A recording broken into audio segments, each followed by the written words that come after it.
India, 7 unbelievable ancient facts. World's oldest civilization. Over 5,000 years ago, the Indus Valley Civilization built cities like Mohenjo-Daro with advanced drainage systems and indoor toilets, a leap ahead when most lived in huts. India gave the world zero.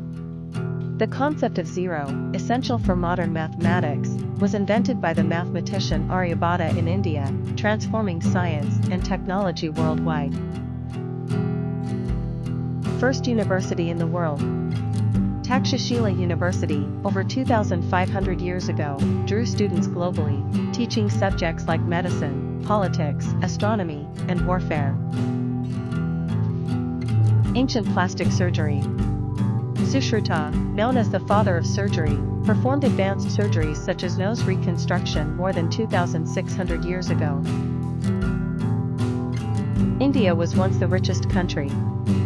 Until the 17th century, India accounted for nearly 25% of the world's GDP through trade, textiles, and spices.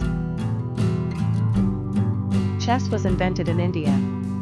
The strategic game Chaturanga originated in India and later evolved into modern chess played worldwide. Ayurveda, oldest medical system. Developed over 3,000 years ago, Ayurveda focuses on the balance between mind, body, and nature, making it one of the oldest medical systems. India's history is extraordinary. Which fact surprised you the most? Comment below and subscribe for more.